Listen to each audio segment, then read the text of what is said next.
चलिए समांतर श्रेणी के पदों का योगफल ज्ञात करते हैं। कैसे ज्ञात किया जाता है? जैसे सवाल है हमारे पास कि 5 + 8, 5 + 8 + 11 + 14 डॉट डॉट डॉट ऐसे समांतर श्रेणी है और उनके 22 पदों तक योग निकालना है। कितना?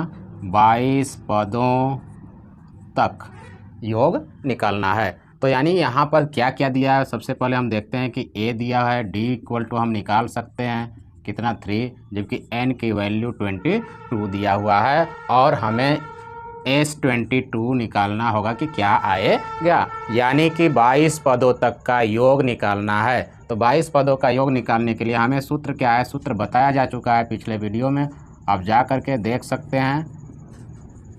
ऐसे सूत्र उसमें बताया गया है कि जब ए और डी मालूम होता है तब क्या होता है, और जब ए और एल मालूम होता है तब कौन सा सूत्र रखा जाता है। तो इसमें जब हम एन के स्थान पे 22 रखेंगे तो यहाँ 22/2 हो जाएगा। 2 × 5 है, प्लस एन की वैल्यू 22 - 1 × डी की वैल्यू 3 है। तो यहाँ पे देख रहे हैं कि यह 11 हो जाएगा और यह 10 हो जाएगा। यह क्या हो जाएगा? 21 × 3, यानी 11 × 10 प्लस यह क्या हो जाएगा? 63 हो जाएगा। अब इसको जैसे ही जोड़ेंगे तो एक पद हो जाएगा, तो यानी कि 73 हो गया। अब क्या करेंगे? इनका मल्टीप्लाई कर देंगे तो कितना आ जाएगा? 803। देख सकते हैं 11 × 3 = 33 होगा, 3 कैरी होगा, 11 × 7 = 77, 3 80 हो जाएगा। यानी कि 22 पदों का योग कितना आ गया? 803 आ गया। तो इस तरीके से दिए हुए समांतर श्रेणी में पदों का योगफल निकालना होगा। तो ऐसे सूत्र पे हम क्या करेंगे? रखकर निकाल देंगे। चलिए कुछ और सवाल को देखते हैं, कुछ विशेष सवाल को देखते हैं। अब देखिए सवाल क्या दिया हुआ है कि 34 + 32 + 30 डॉट डॉट डॉट डॉट ऐसे करके है, +10 ऐसे सवाल दिया है और कह रहा है कि इनका योगफल निकालिए। क्या निकालिए? इनका योगफल निकालिए।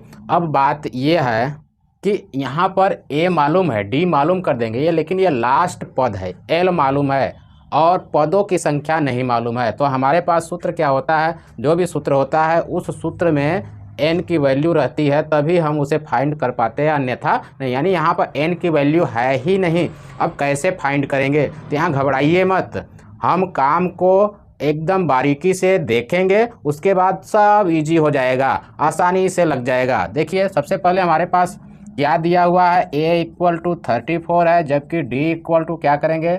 दूसरे पद में से पहले पद को घटाए, चाहे तीसरे में से दूसरे को घटाएंगे तो क्या आएगा? -2, जबकि l की वैल्यू 10 दिया हुआ है। यानी कि हमारे पास दो ऑप्शन है, इस तरीके से a और d दिया है तो इस सूत्र से भी लगा लेंगे और उस वाले सूत्र यानी कि Sn = n/2 × a + l, यह सूत्र हो गया। और हमारा ये सूत्र तो है ही n/2 × 2a + n - 1 × d, इस सूत्र से भी हम लगा लेंगे। यानी कि अब बताइए कि जब दोनों समांतर श्रेणी के पदों का योगफल ही बताएगा, चाहे ऐसे लगाए चाहे ऐसे लगाए, तो जिस श्रेणी का पद हम निकालेंगे, यदि प्रथम और अंतिम पद मालूम है, पद मालूम है तो उस तरीके से योग निकाले, या डी मालूम है तो इस तरीके से निकाले, तो योगफल तो उतना ही ना आएगा। जितने पदों का योग निकालेंगे उतने अधिक या कम नहीं आने वाला है। तो यानी कि इसकी वैल्यू और इसकी वैल्यू सेम होती है। बस सूत्र इसलिए होता है कि इसमें ए और एल रहता है, एन रहता है तो इससे निकालते हैं, एल नहीं रहता है, डी रहता है तब इससे निकालते हैं। यानी कि दोनों की वैल्यू क्या आएगी? सेम आएगी, क्योंकि वही समांतर श्रेणी है और उन्हीं पदों का योग निकालना है, कम या अधिक का नहीं। ये नहीं कि उसमें 10वां हो जाए तो उसमें 11वां।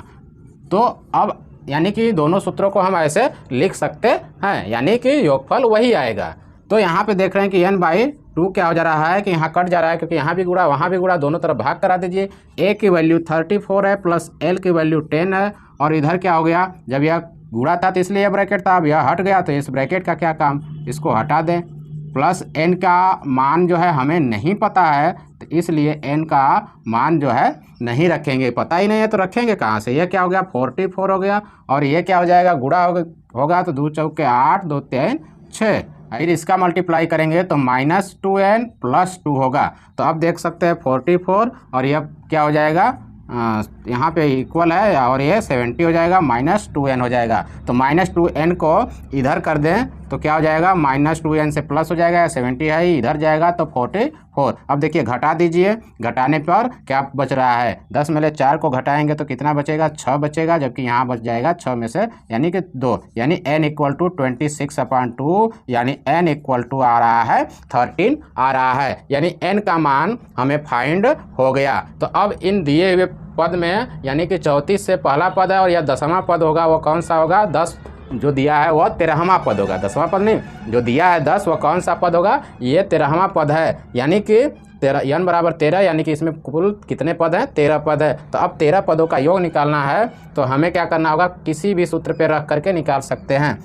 यानी यहाँ पे देख सकते हैं कि यह से n बराबर n/2 इंटू ए प्लस एल पे भी रख के लगा सकते हैं, यानी SN का वैल्यू आ गया 13, 13/2 इंटू ए 34 प्लस 10 क्या हो जाएगा, 13/2 इंटू यह 44 हो जाएगा, इसको ऐसे काटेंगे तो 22 आ जाएगा।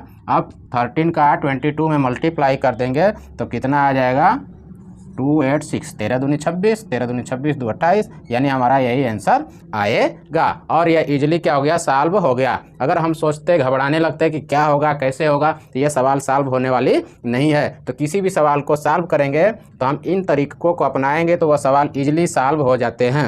ऐसे बहुत से सवाल हैं जो आप ट्राई करिए, लगाइए, यदि नहीं लगता है तो कमेंट कर हमें बताइए, हम आपको सजेशन देंगे, हम उसका सल्यूशन देंगे सॉल्व करने के लिए। लेकिन पहले जिस तरीके से सवालों को सॉल्व किया जा रहा है उस सवालों को पहले ध्यान से देखिए, ध्यान से पढ़िए, आपको समझ में आ जाएगा कि नहीं यह बहुत ही ईजी है। तो चलिए कुछ और सवाल के बारे में चलते हैं, तो बने रहिए हमारे YouTube channel your future life के साथ। तो चलिए आगे चलते हैं।